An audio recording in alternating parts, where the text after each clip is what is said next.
여러분 안녕하십니까, 빨간아재입니다. 저는 오늘도 법원에 와 있습니다. 서울중앙지방법원 주차장에 지금 앉아 있습니다. 오늘은 조국 전 장관의 9차 공판이 열렸습니다. 조금 전에 끝났고요. 오늘 있었던 공판은 유재수 감찰 무마 사건에 대한 9차 공판입니다.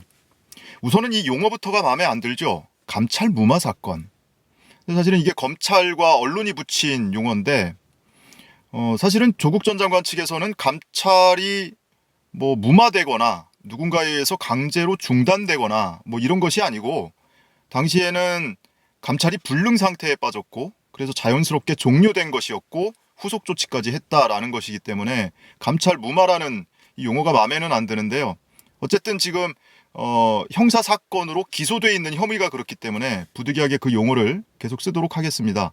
정확한 용어는 직권남용 혐의예요. 자, 어찌됐든 지금까지 진행돼 온 이 공판은 이 감찰 무마 사건에 대한 공판이었습니다.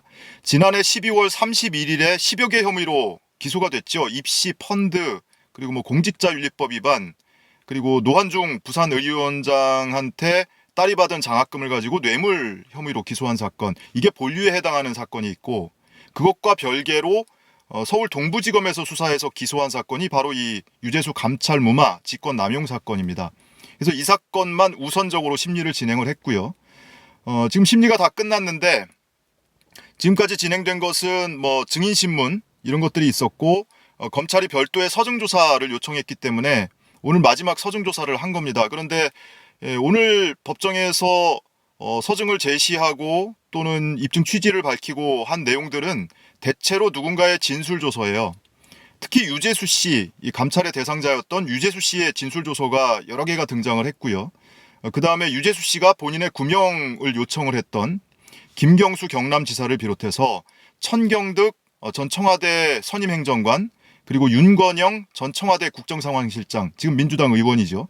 이 세 명에 대한 진술조서도 법정에서 제시가 됐습니다. 그런데 제가 제목을 보시고 혹시 힌트를 얻으셨겠지만, 검찰이 제시한 누군가의 진술 내용이 오히려 되치기를 당하는, 제가 볼 때는 그렇게 해석이 돼요. 유재수 씨가 이렇게 세 명에게 본인이 감찰을 받고 있다라는 사실을 이야기하고 좀 도와달라라는 취지였겠죠. 그리고 내가 억울한 측면도 있다, 이런 이야기를 한 바가 있습니다. 근데 그중에 특히 김경수 경남지사의 경우에는 내가 좀 알아봐 줄게 하고 나서 나중에 피드백까지 줬어요. 그 피드백의 내용이 유재수 씨는 본인이 금정국장, 금융정책국장을 계속 할 수 있는지가 관심사였는데, 그 피드백의 내용이 안 된대, 이거였어요. 그러니까 김경수 경남지사가 유재수 씨한테 이야기를 듣고 막 억울하다 이런 이야기를 하니까 김경수 경남지사가 백원우 전 민정비서관에게 전화를 했죠.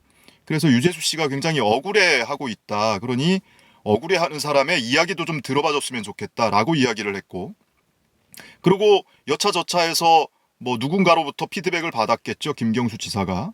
그래서 유재수 씨한테 알려주기를 금융정책국장 계속 못한대, 안 된대, 이런 이야기였습니다.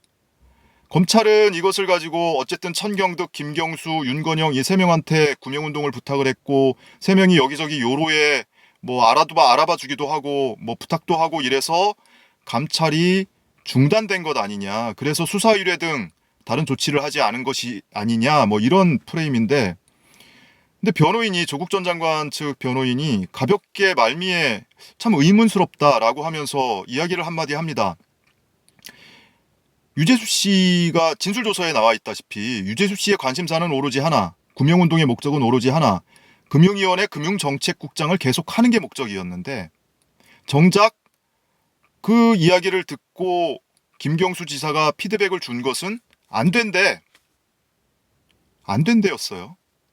그러니까 그게 감찰 무마였고 감찰 강제 중단이었다면, 감찰을 하다가 중간에 중단을 하고 금융정책국장을 계속 유지를 했다면 혹시 모르겠어요. 근데 그게 아니었잖아요. 사표냈잖아요. 그리고 금융정책국장 계속 하고 싶어 했는데 안 된대, 청와대에서 안 된다는데 이런 이야기를 해준 거잖아요. 그래서 변호인이 묻는 거예요. 이게 양립할 수 있는 거냐.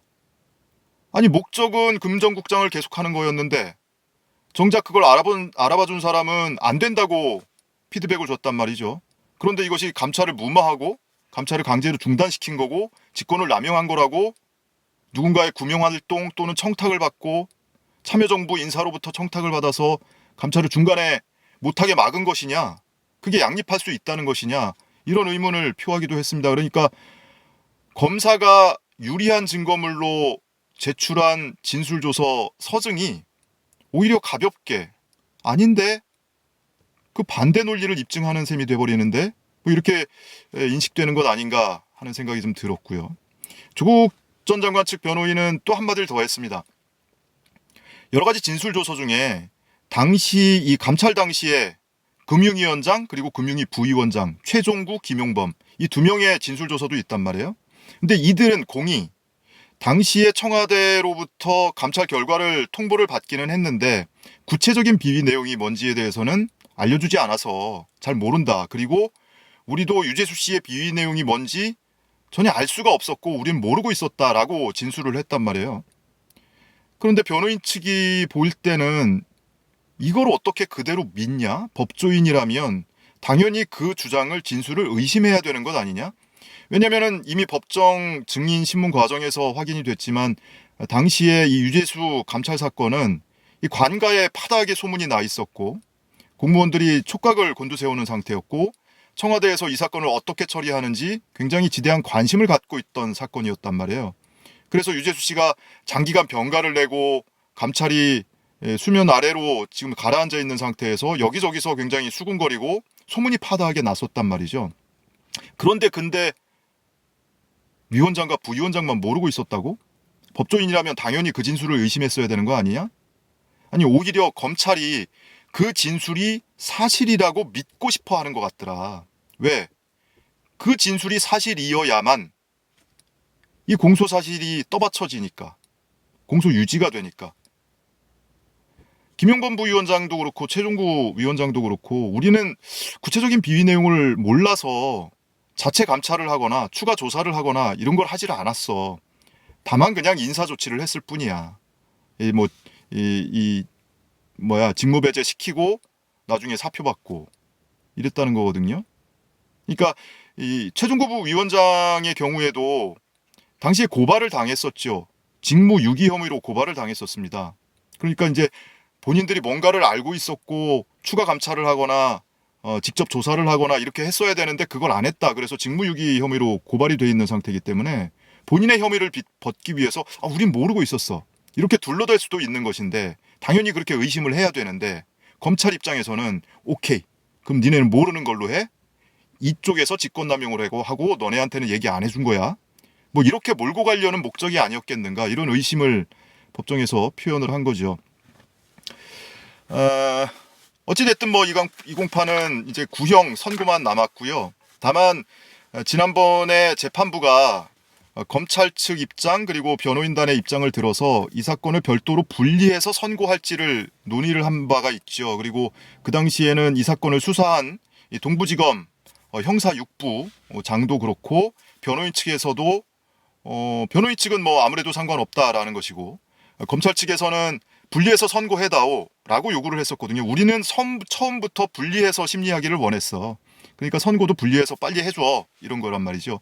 왜냐하면은 다른 여러 가지 사건하고 묶여 있으면 이거는 심리가 끝났는데도 앞으로 6개월이 될지 1년이 될지 더 기다려야 되니까 분리해달라고 했었는데 이 사건을 수사하고 기소한 동부지검 수사팀이 아니고 지금 본류 사건에 해당하는 사건을 기소해놓은 강백신 부장검사가 지난번에 법정에 출석을 해서 이 말을 뒤집었어요. 안 돼요. 병합해서 그냥 진행해야 됩니다. 분리해서 이거부터 선고를 하면 다른 사건 심리가 그만큼 지연됩니다. 라면서 수사팀 간의 의견 충돌이 있었던 것 같고 그리고 동부지검 수사팀이 강백신 부장한테 밀린 거죠. 그래서 번복을 했습니다. 검찰이. 그래서 이 사건은 분리하지 않고 병합한 상태로 유지를 해두고 있다가 나중에 모든 사건에 대한 심리가 끝난 뒤에 함께 구형과 선고가 이루어질 겁니다. 그리고 다음 공판은 12월 4일 잡혀 있는데요. 12월 4일 공판은 뭐 입시나 사모펀드 그거는 이번에도 못 들어갑니다. 아직 더 있어야 시작이 되고요. 12월 4일 있을 예정인 공판 내용은 조국 전 장관 딸이 부산대 의전원에 재학할 당시에 노환준 부산의료원장으로부터 6학기에 걸쳐서 장학금을 받았습니다. 그 중에 앞에 거 3개는 문제가 없고 나중에 받은 3개는 뇌물이다 또는 김영란법 위반이다 라는 혐의로 기소가 돼 있거든요. 이게 왜 다르냐? 같은 장학금인데 요 사이에 조국 전 장관이 민정수석으로 취임합니다. 그래서 민정수석으로 취임하기 전에는 공직자가 아니니까 뇌물이 아니고 민정수석으로 취임하고 나서 딸이 받은 장학금은 뇌물이다. 또는 부정청탁 및 금품 수수 금지에 관한 법률 위반이다. 쉽게 얘기하면 김영란법 위반이다. 이렇게 기소가 돼 있거든요. 이 사건도 참 말이 안 되는데 어찌됐든 이 내용으로 조국 전 장관과 그리고 노환중 부산의료원장이 기소가 돼 있습니다. 그래서 이 사건에 대한 심리가 진행이 될 것이고 12월 4일에는 본공판 전에 준비기일을 열기로 했습니다. 그래서 앞으로 쟁점 정리를 하고 공판 일정 잡고 이런 내용이 아마 12월 4일 예정이 돼 있고요. 그리고 여러분들이 가장 관심 많아 하시는 이제 선고 공판만을 앞둔 정경심 교수는 아시는 바와 같이 12월 23일에 선고 기일을 앞두고 있습니다. 관련 소식들 계속해서 팔로우하면서 방청을 통해서 여러분께 소식을 공유해 드리도록 하겠습니다. 오늘 영상은 여기서 마치겠습니다. 시청해 주신 여러분 감사합니다. 오늘 영상이 유익했다면 구독 안 하신 분은 구독 눌러주시고요. 더 많은 분들이 보실 수 있도록 좋아요도 한 번씩 눌러주시기 바랍니다. 감사합니다.